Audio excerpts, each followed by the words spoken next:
Don't go at night. I am a man in my 40s living in Wakayama City, Wakayama Prefecture. Since I have lived here all my life, I have heard a lot of information related to haunted places. When I was young, my curiosity got the better of me and I used to go out with women.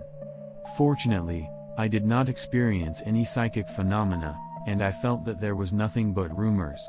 But after going to a certain place, I changed my mind. Why did I go there? Where was it? I would like to share my experience with you. This was about 15 years ago, when I was about 30 years old. I had a girlfriend at the time, and she was 19 years old and lived in Hashimoto City, Wakayama Prefecture. After graduating from high school, she stayed over at my house more often and often asked me to take her somewhere in the middle of the night. At first I would take her to night view spots, but eventually there were no more night view spots to take her to. When I told her that I had already been to all the night view spots in the neighborhood, she asked me to take her to a haunted place. Well, she is young and curious. And since she does not live in Wakayama City, what kind of places are there in Wakayama City? I guess she was curious about what kind of places there are in Wakayama City. So, I took her to haunted places every time she stayed over. And then I went to Setonaikai National Park in Kata, Wakayama City, which I regretted. Actually, it was the first time for me to go there. I had been told by a friend that I should not come here at night. He is my driving buddy, and we used to drive around late at night after we graduated from high school and bought a car. I had done most of the driving in Wakayama Prefecture with this friend, but this was the only place he stopped me. My friend said, "My friend works at Vacation Village Kishukata, and he told me not to go there." I think my friend stopped me strongly because she had heard the details of the situation from my friend, but she did not tell me why. He did not tell me why. I was not given any details, so I just assumed it would be a common haunted place, although my friend stopped me. I've never been to a haunted place because my friend stopped me, and she wants to go to a haunted place. So I thought it would be just fine if I took her there. So I took her to Setonaikai National Park.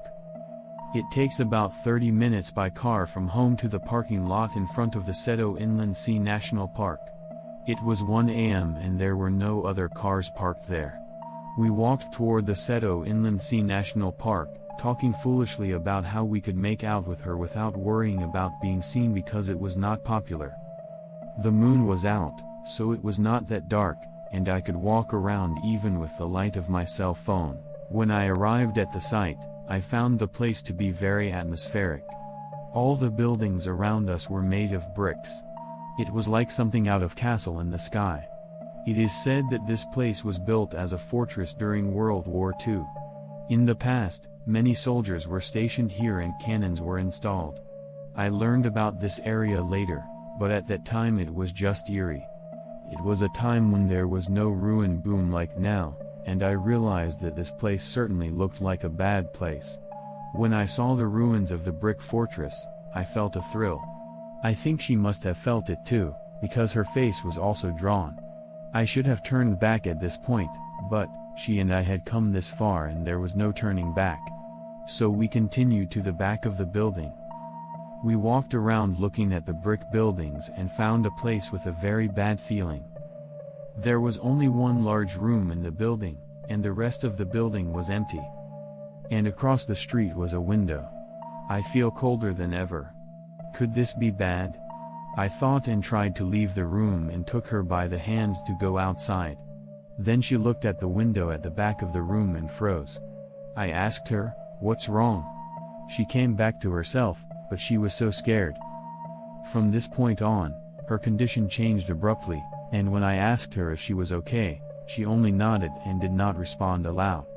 She only nodded her head and did not respond aloud when I asked her if she was okay. I felt that I had better get out of here as soon as possible, and decided to retreat, even though we were still in the middle of our search.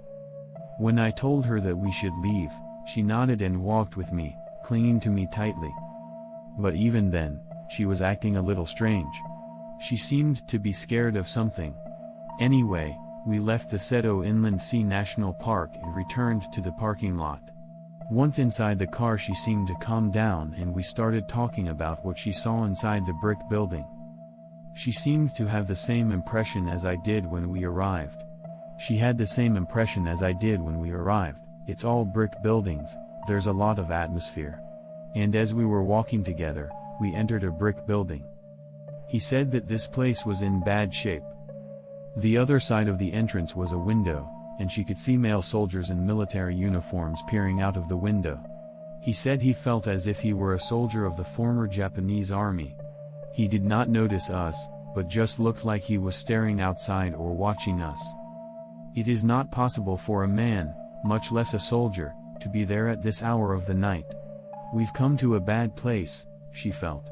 She felt that she had come to a bad place and stiffened. At that time, I called out to her and she came to her senses, but she was afraid that the soldiers would notice her if she responded with her voice. That is why she did not respond when I spoke to her.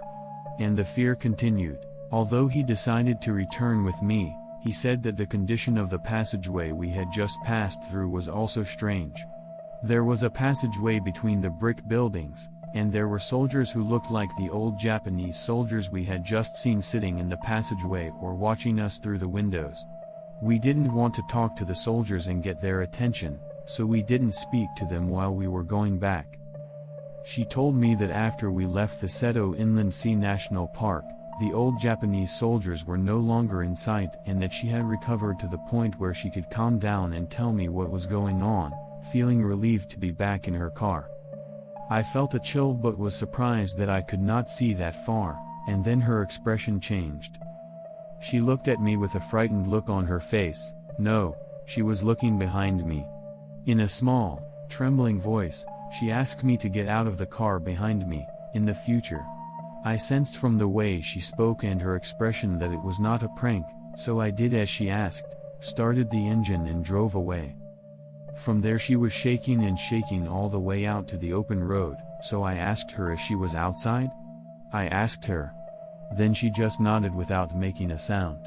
She said she hadn't made a sound when I saw her earlier, so maybe she was still chasing me. I drove away feeling that she was still chasing me.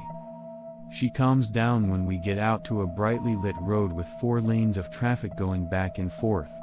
As I had imagined, she says, there was a soldier in the shape of an old Japanese soldier. And in the back seat. When I heard this, I was so surprised that my heart skipped a beat. She told me that they were gone and that I would be fine, but I was really unsettled. I wish it would have ended there, but, it continued. I was afraid to go home, so we decided to stop at a family restaurant on the way. These days, family restaurants were open 24 hours a day, and even at midnight, on weekends, they were busy with a good number of customers. Although bright and crowded does not necessarily mean safe, I felt relieved when I came to such a place. As we sat down, a staff member brought us water and towels for all 3 of us for some reason. At this point, both my girlfriend and I froze. Yes, the staff member must have seen the 2 of us plus whatever had followed us. We thought we'd be safe since we'd come this far, but we were completely wrong. Both my girlfriend and I realized what had happened in an instant and turned pale. In the end, we just ordered drinks and drank them all up before leaving the bar. We bought some salt at a convenience store and used it instead of purifying salt. Maybe it worked, because no strange phenomena have occurred since then. But after that, my girlfriend never asked me to take her to any haunted spots again, and I stopped going myself. A friend had told me not to go there in the past, but I guess he was telling me not to because it was really dangerous. I regretted not following his advice. This is the end of this story. Thank you for listening to the end.